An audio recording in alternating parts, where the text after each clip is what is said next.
Que a paz, a graça e a sabedoria divina guiem o dia e a semana de cada um que nos escuta hoje. Sejam muito bem-vindos. Amém. É sempre muito bom começar com essa energia, né? Com certeza, porque o nosso objetivo hoje, neste mergulho profundo, é olhar para uma encruzilhada. Uma encruzilhada bem antiga, diga-se de passagem. Sim, um texto de uns 3.000 anos de idade que afirma, categoricamente, que a humanidade caminha por apenas duas vias. Duas vias, sem atalho, sem terceira opção. Exato. E para quem acompanha o nosso estudo, o foco é sempre pegar esses temas que parecem complexos e extrair aquela essência que muda a nossa visão de mundo, sabe? E o tema de hoje é perfeito para isso. Pois é.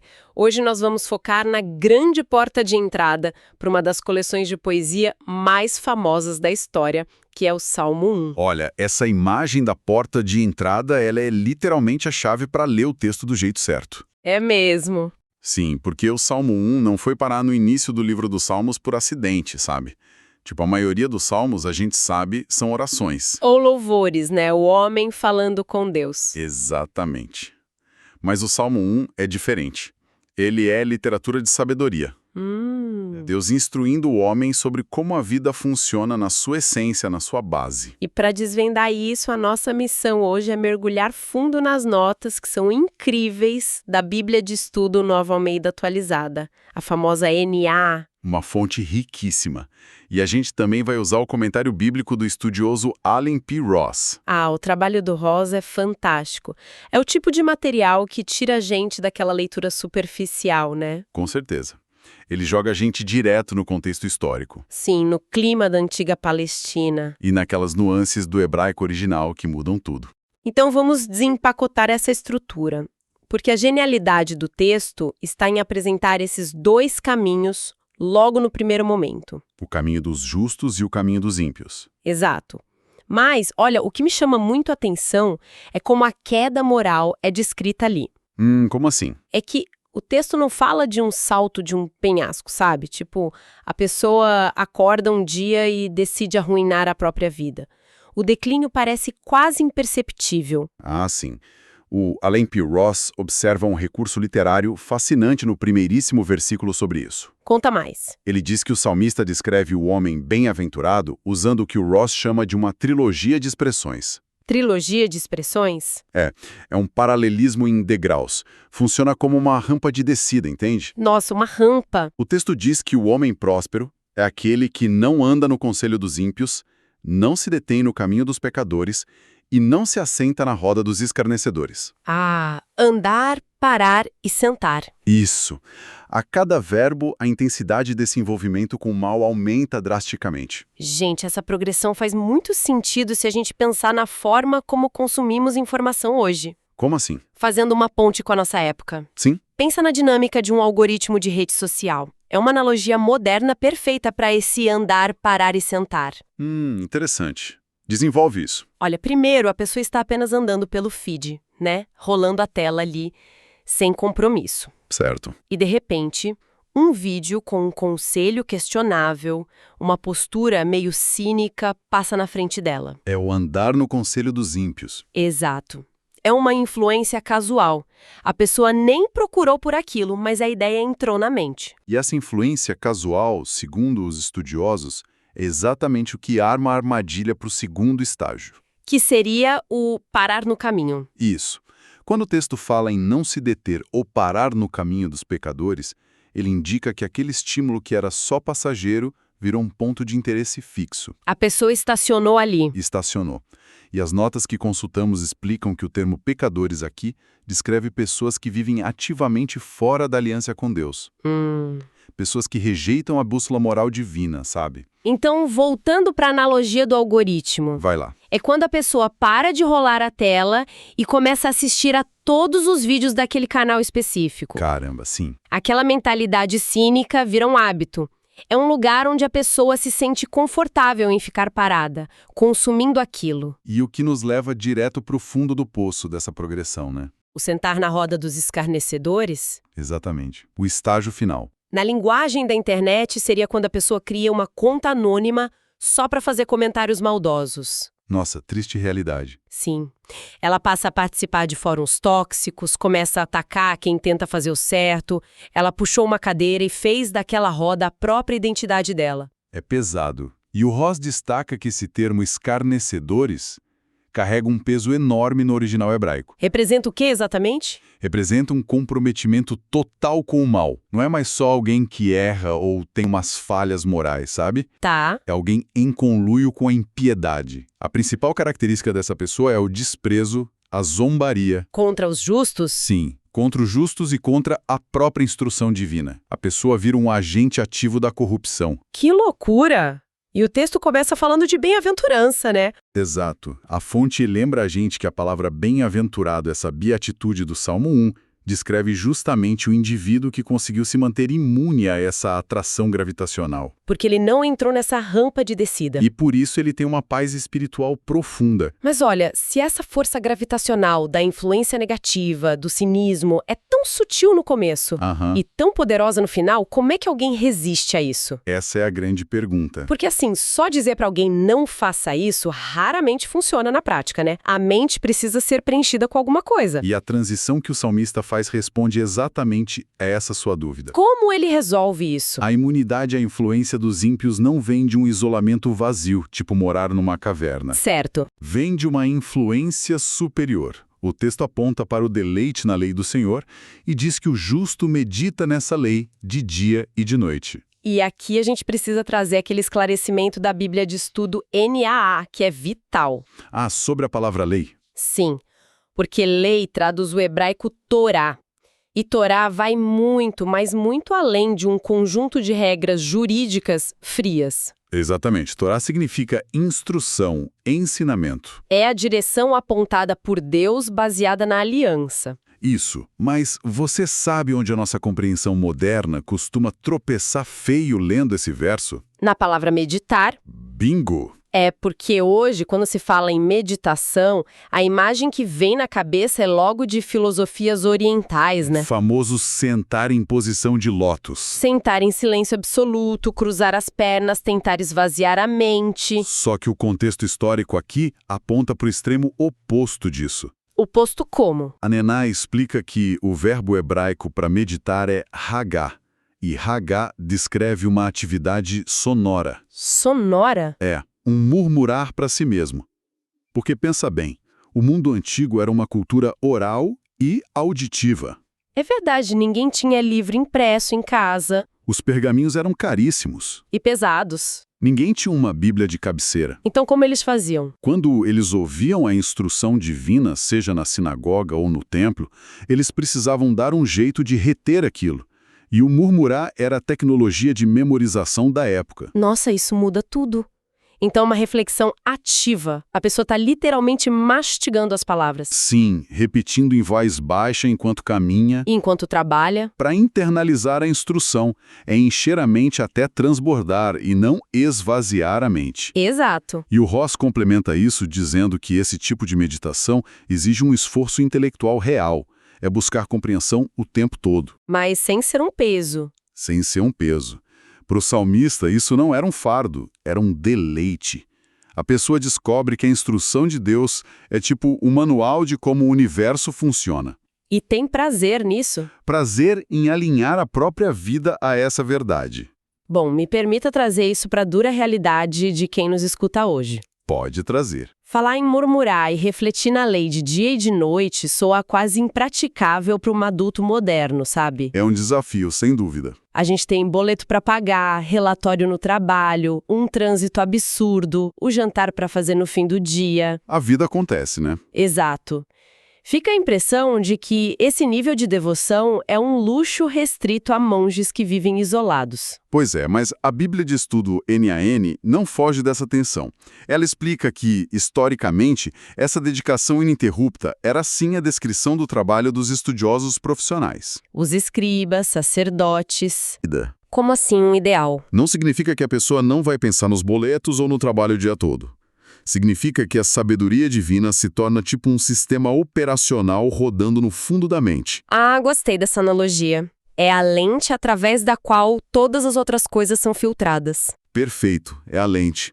Então, ao tomar uma decisão difícil lá no escritório, Ou na hora de educar um filho no meio do estresse. o referencial que vem à mente, aquele murmúrio interno que guia a atitude, é a instrução de Deus. O objetivo passa a ser agradar ao Senhor em qualquer situação rotineira, justamente por ter essa palavra internalizada. E uma vez entendido esse mecanismo de defesa, o texto do Salmo dá um salto visual que é simplesmente impressionante. Ah, as metáforas agrícolas. A poesia hebraica é brilhante, né?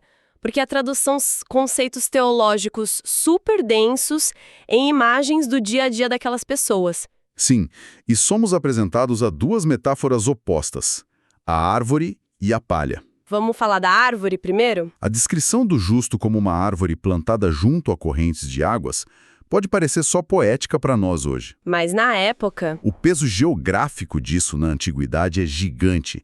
A gente precisa se transportar para o clima da antiga Palestina. que era uma região árida. Implacável. Muitas correntes de água lá, os chamados weds, secavam completamente no verão. Então, uma semente qualquer que caísse ali, Ela até poderia brotar durante as chuvas de inverno, mas morreria rapidinho com o calor do verão. entendi. Portanto, uma árvore frondosa e verde o ano inteiro naquele ambiente não é um acidente da natureza. O texto em hebraico usa uma palavra que indica canais de irrigação construídos intencionalmente. Ou seja, a árvore foi deliberadamente plantada ali por um agricultor. Exatamente. Ela tem um suprimento contínuo, não depende do clima instável ao redor. É a imagem perfeita do murmúrio constante da palavra sustentando a mente, mesmo quando o clima da vida está um caos. É uma raiz profunda. E a nota da NAC traz um insight sobre essa árvore que destrói aquela ideia de prosperidade egoísta que a gente vê muito hoje. Ah, qual o insight? A árvore dá frutos. Só que os frutos nunca são para a própria árvore. Nossa, verdade. Esse é o coração da prosperidade bíblica. O sucesso do justo existe para alimentar e abençoar os outros. A comunidade ao redor que se beneficia da sombra. Da sombra e do alimento dessa vida enraizada. E o Rosa adiciona duas qualificações fundamentais aqui sobre a árvore. Quais são? A primeira é o tempo. A árvore dá o seu fruto na estação própria, no devido tempo. Não é um sucesso de micro-ondas, né? Não mesmo. O enraizamento exige paciência.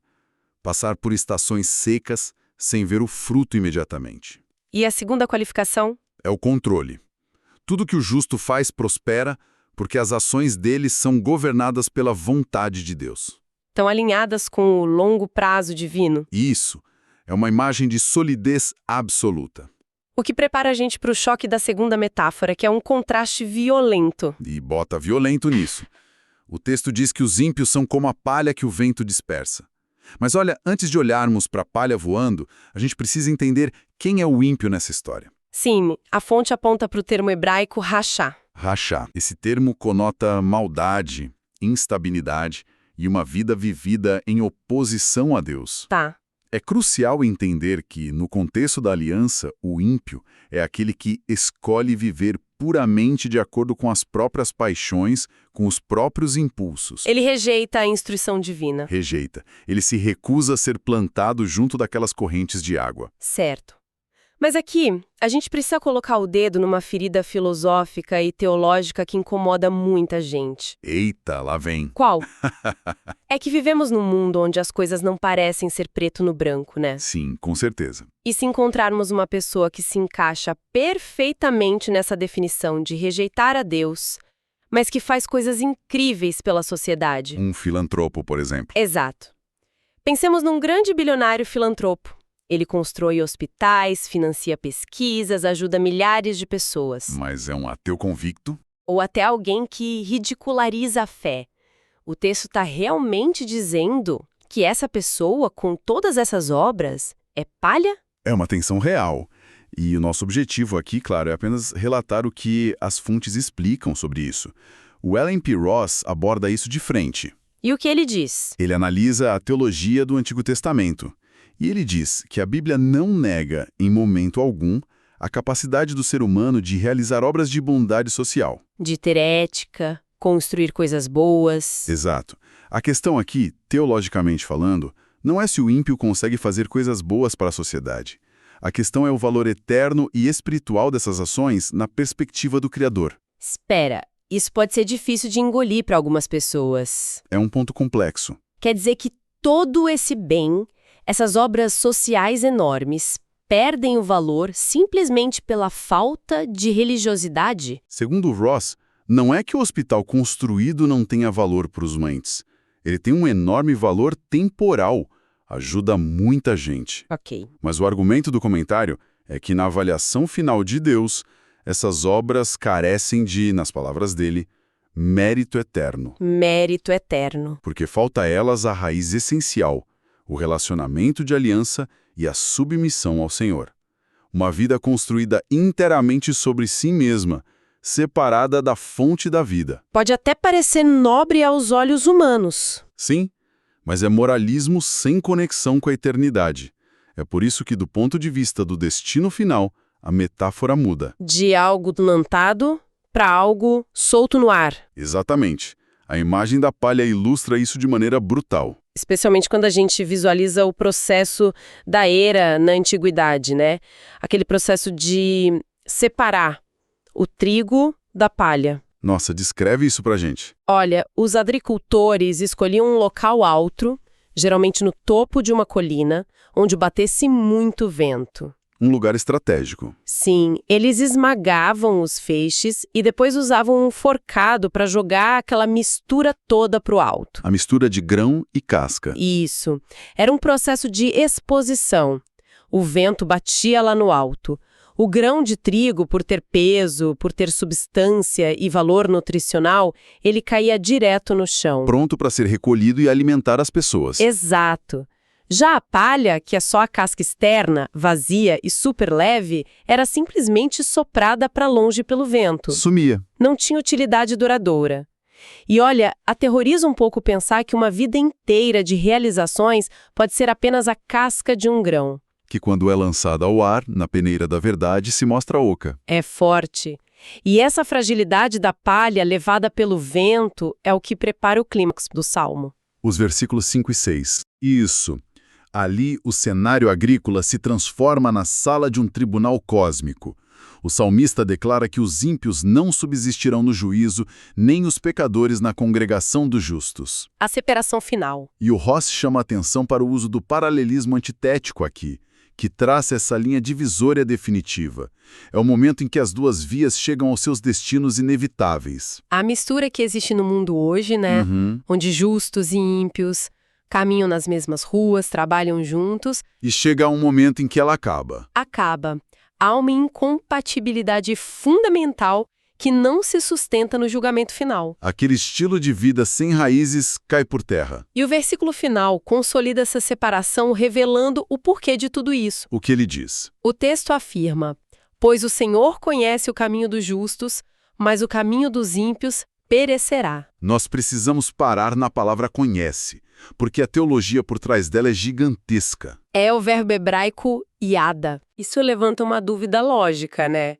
Se Deus é o Criador onisciente, Ele sabe de tudo, Ele conhece física quântica, geografia e, obviamente, sabe perfeitamente o que os ímpios estão fazendo. Lógico. Então, em que sentido Ele conhece apenas o caminho dos justos? Aí é que tá. A Bíblia NAA traz uma definição esclarecedora desse verbo yada. No Antigo Testamento, conhecer raramente se refere apenas à cognição intelectual. Saber fatos dados. Não é isso. Quando Deus conhece alguém, isso denota relacionamento. Denota cuidado, afeto, aprovação e uma escolha baseada em aliança. Significa que ele se envolve ativamente. Ele vigia e guarda aquele caminho específico. No dia do juízo, a salvação eterna é descrita não como apresentar um currículo cheio de boas obras. Mas sim como ser intimamente conhecido e reconhecido por Deus. Exatamente. E a inversão na segunda metade da frase é um choque de realidade.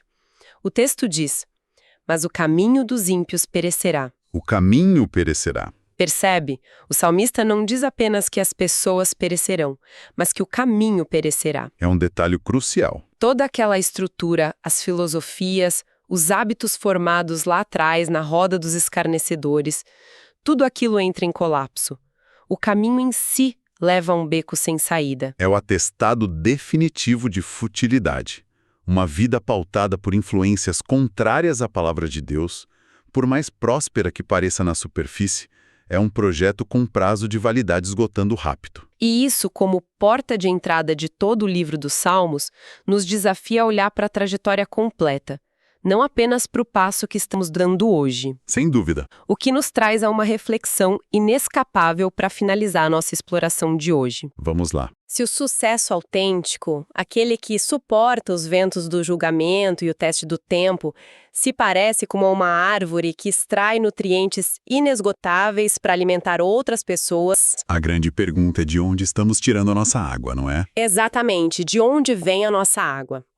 Quais são os murmúrios que preenchem a nossa mente nos momentos de silêncio? É uma pergunta que confronta. Será que a pressa por resultados imediatos, essa vontade de nos encaixarmos na roda daqueles que parecem ter o poder hoje, está nos ressecando por dentro e nos transformando em palha ao vento? Fica o questionamento. Ou estamos dispostos a enfrentar as estações de seca com raízes profundas na sabedoria divina, confiando que os frutos virão no tempo certo, sob o olhar atento de um Deus que conhece, aprova e protege o nosso caminho? Essa reflexão define não apenas o nosso presente, mas a nossa eternidade. É uma bússola inestimável encontrada na simplicidade dessas palavras antigas. Com toda certeza. Bom, agradecemos profundamente a companhia de cada um neste mergulho nas fontes sagradas e históricas. E, por favor, um aviso fundamental. Não desliguem o áudio. É verdade, não desliguem. A nossa jornada de hoje não termina com as nossas vozes. Na sequência imediata, vocês vão ouvir um louvor belíssimo. Uma música inspirada de forma direta neste Salmo 1 que a gente acabou de estudar. Isso. Nós convidamos a todos que nos escutam a não quebrar este momento sagrado. Permaneçam em estado de comunhão, de devoção a Deus, ouvindo e permitindo que as verdades desta sabedoria milenar ganhem raízes na mente e no coração através da música. Que o Senhor abençoe cada um de vocês. Que a paz acompanhe cada passo no caminho. Fiquem agora com esse lindo louvor e até a próxima. Existem dois caminhos diante de nós, onde os teus pés vão pisar. O mundo te chama com a sua voz, mas onde a tua alma vai descansar.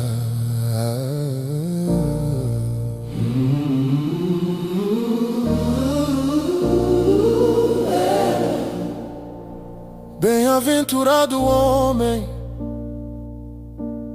que guarda o seu coração, que não anda no conselho dos ímpios, fugindo da ilusão, que não se detém no caminho dos pecadores, para a vida não perder,